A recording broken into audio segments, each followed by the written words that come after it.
My name's Richard Goodall from Terre Haute, Indiana. I've lived in Terre Haute my whole life.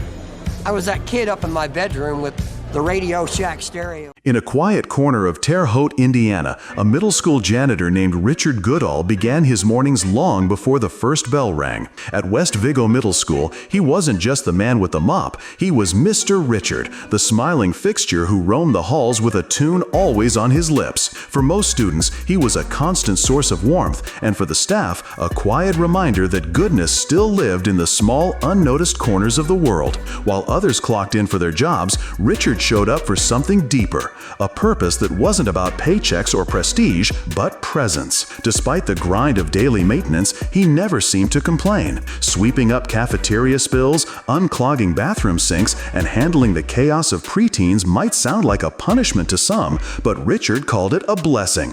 The joy of a simple smile, a scribbled thank you note from a 7th grader, or a wrapped chocolate bar slipped into his hand by a kind-hearted student, these were his rewards. Though he couldn't always indulge due to health concerns like his blood sugar levels, the gestures meant everything. Born in 1969 to working-class parents in a bustling household filled with siblings, Richard's early years were defined by responsibility. With his parents juggling multiple jobs, it often fell to him, the eldest, to keep things in order. Love was scarce, money even scarcer, but from that emptiness, Richard developed something enduring: compassion. The very thing that made him a caretaker as a child would become the heartbeat of his adult life. As he once reflected in an interview, "I was never the smartest kid in class. My mind wandered all the time, but maybe that's because I was already living real life." With college dreams delayed and eventually derailed by financial hardship, he turned to odd jobs before finally landing at West Vigo Middle School. It wasn't glamorous, but it grounded him.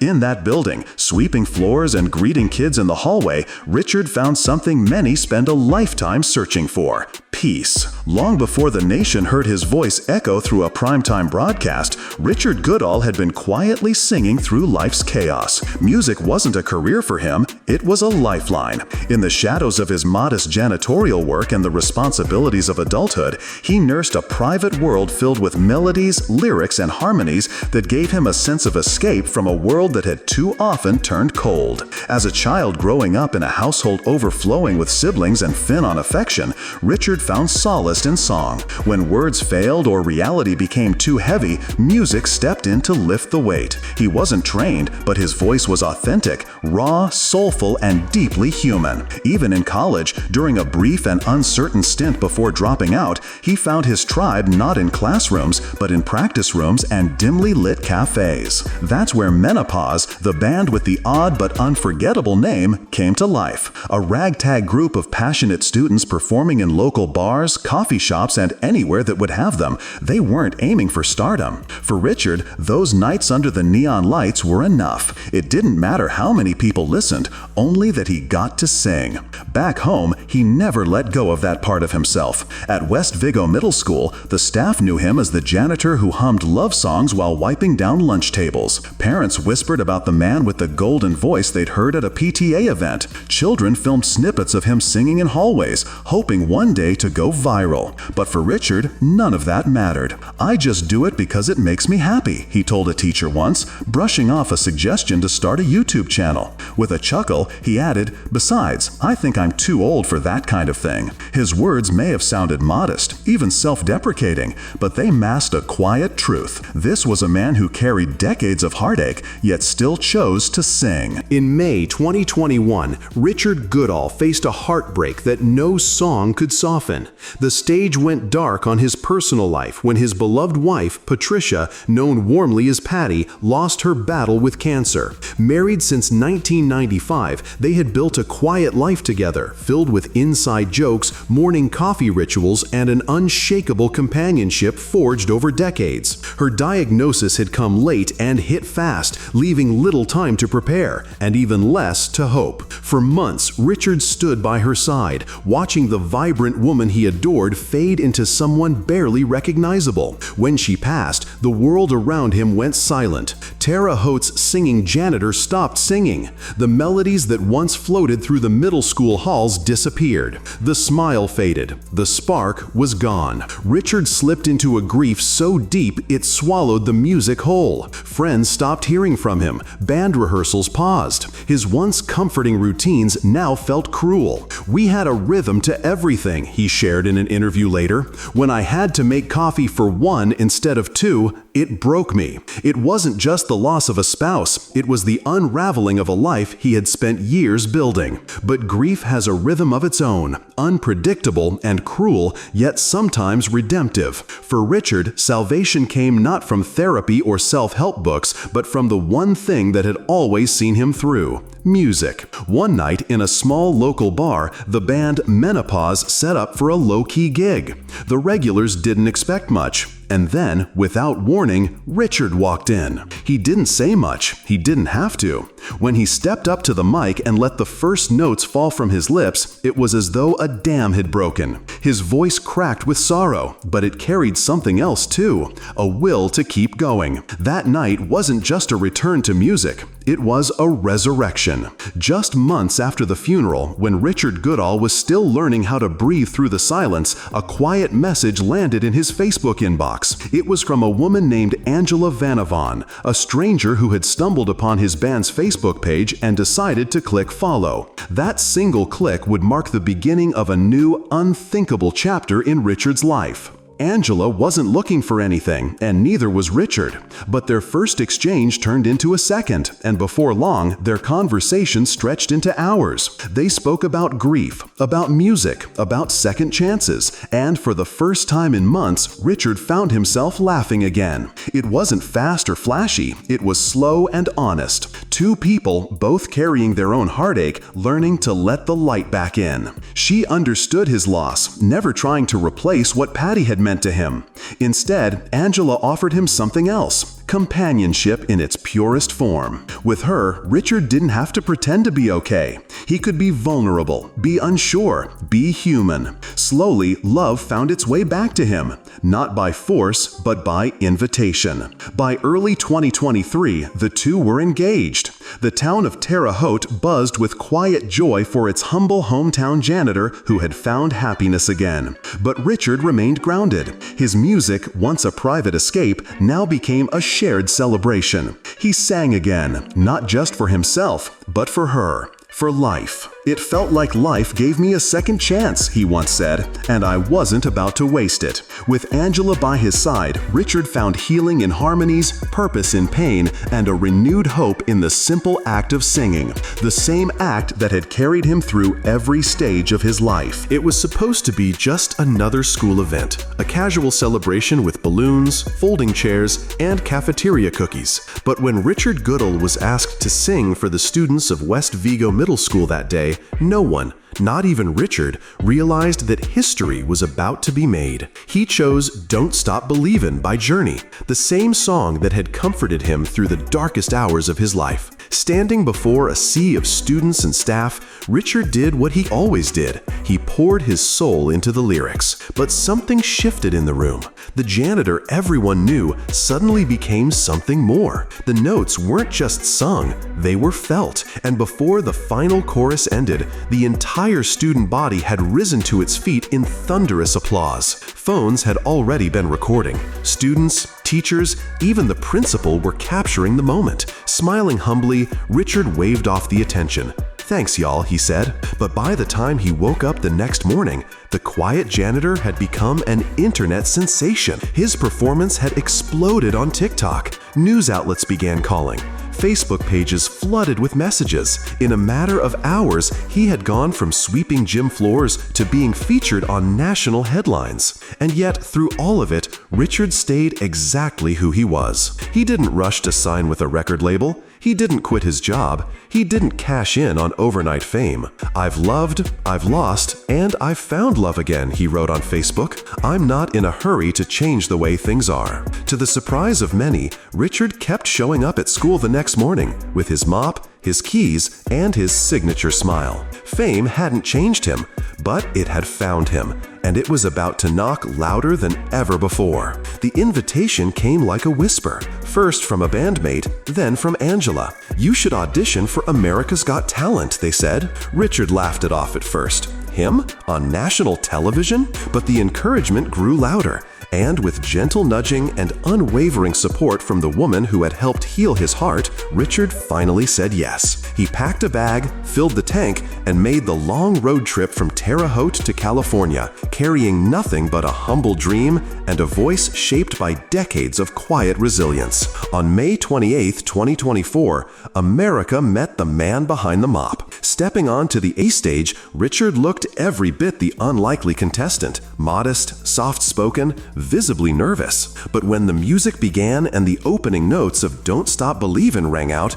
something remarkable happened. The crowd leaned in, the judges paused, and by the final chorus, the entire room was on its feet. Simon Cowell, notoriously hard to impress, leaned forward and declared, "You're my hero." But it was Heidi Klum who made the boldest move, slamming the golden buzzer and sending Richard straight to the live shows, confetti falling as the humble janitor stood stunned beneath the lights. His journey didn't stop there. In the live rounds, he delivered a soul-stirring rendition of Michael Bolton's How Am I Supposed to Live Without You? And later, a rousing performance of Eye of the Tiger that turned the studio into a rock concert. Each performance brought deeper admiration from the judges and louder cheers from audiences across the country. What struck viewers most wasn't just his voice, but the purity behind it. No gimmicks, no drama, just a man who had been through life's trenches and somehow kept singing. By the time he returned for the semifinals, Richard chose Faithfully by Journey, a full circle moment that tied his past to the present. "It just felt right," he said later. "I began with Journey and I wanted to end with Journey." His delivery was raw, emotional, and unforgettable. Howie Mandel looked at him and made a bold prediction. "I think you just sang yourself $1 million." He was right. Just 6 days before the grand finale of America's Got Talent, Richard Goodall delivered a surprise of his own, not with a song, but with a vow. In an intimate ceremony far from the Hollywood spotlight, he married the woman who had stood by him through grief, healing, and newfound fame. Angela Vanavan, the quiet presence behind his resurgence, officially became Mrs. Goodall. It wasn't a publicity stunt. In fact, few even knew the wedding was happening until after the fact. But when the news broke that the janitor-turned-sensation had tied the knot right before potentially winning $1 million prize, it only fueled America's love for him. Social media erupted in celebration. "This man just keeps writing his own fairy tale," one fan posted. The ceremony was heartfelt, filled with family, close friends, and the unmistakable sense that something extraordinary was unfolding. There were no celebrity guests or red carpets, just two people who had survived life's hardest trials and still chose joy. When Richard walked back onto the stage for the finale, something about him had changed. There was a glow in his eyes, a steadiness in his voice, and as he sang the final notes of Faithfully, Americans across the country rose to their feet, phones in the air, tears in their eyes. He wasn't just performing, he was living. And living well. So when the host called his name and Richard Goodall was crowned the winner of America's Got Talent Season 19, the celebration wasn't just about talent. It was about a man who had married his soulmate and captured a nation's heart in the same week. With confetti still falling and cheers echoing from coast to coast, Richard Goodall had officially become a millionaire and a national icon. But what came next defied every expectation. While most AGT winners might head straight to Los Angeles or sign record deals in New York, Richard quietly packed up and returned home to Terre Haute, Indiana, not to build a mansion or launch a tour, but to reclaim his old life as a school janitor. The town welcomed him like royalty. At the local airport, crowds gathered with banners and tears shouting his name. He was handed the ceremonial key to the city by the mayor, honored honored at City Hall and celebrated in parades and pep rallies. West Vigo Middle School, where his story began, hosted a special assembly just for him. The kids who had once handed him chocolate bars and giggled at his hallway songs now chanted his name like he was a rock star. And yet, Richard chose to return to work. He resumed his janitorial duties, showing up early, unlocking classrooms, mopping floors, and greeting students with the same humility that had always defined him. "I'm grateful," he said in a local interview, "but I'm not walking away from who I am." His choice sparked debate online. Some viewers were inspired by his down-to-earth attitude. Others were stunned, even frustrated, that someone would return to cleaning floors after winning $1 million. But Richard wasn't looking for validation. He knew exactly what he was doing. His story caught the attention of country music star Walker Hayes, who had followed Richard's AGT journey from the beginning. Touched by Richard's humility, Hayes gifted him a brand new car, a gesture that mirrored his own experience when someone had done the same for him early in his career. "It just felt right," Hayes said. Richard, as always, received it with grace. He didn't boast. He didn't gloat. He simply said, "Thank you," and drove it to work the next morning. Today, Richard Goodall still calls Indiana home, but the man who once swept hallways unnoticed now walks into rooms where everyone stands a little taller just to catch a glimpse. His performances have extended beyond the school stage, now reaching festivals, charity events, and sold-out community theaters where his voice, once hidden in middle school corridors, fills every seat with hope. He's not chasing stardom,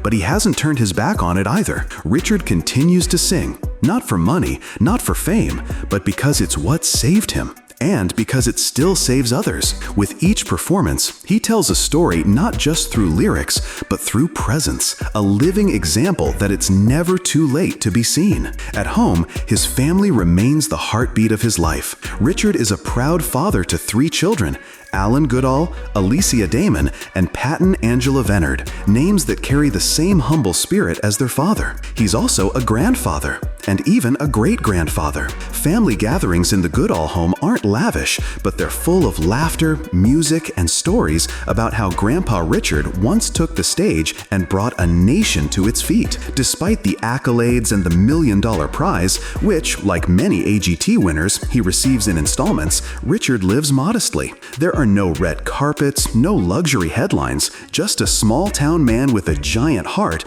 who decided that success didn't mean leaving behind the people and the purpose that made him whole. He doesn't preach, but his life speaks volumes. In every classroom he cleans, every concert he sings, and every hand he shakes, Richard Goodall proves something we often forget, that greatness doesn't come from changing who you are, it comes from staying true to it. Richard Goodall's story isn't just about a man who won a reality show, it's about endurance. It's about loss. It's about finding purpose not through fame, but through service. At a time when celebrity stories are often marked by ego and excess, his journey offers something rare: sincerity. He didn't take shortcuts. He didn't rebrand or reinvent himself. He simply showed up, with a mop in one hand and a melody in the other. His rise to stardom was accidental, but the impression he's left on the hearts of millions is anything but. America didn't just vote for his voice, it rallied behind his values. In an industry driven by overnight fame, Richard is proof that the long road, the one paved with patience, pain, and principle, still leads somewhere beautiful. His humility in the spotlight has made him not just a champion on stage, but a role model in life. And maybe that's why his story resonates so deeply, because deep down, we all want to believe that goodness still matters, that authenticity still counts, that someone like Richard, a janitor with a song in his soul, can not only win $1 million, but win America's heart. So the next time you hear a familiar tune drifting from a hallway or pass someone most of the world overlooks, remember Richard Goodall, and remember that sometimes the biggest voices come from the quietest places.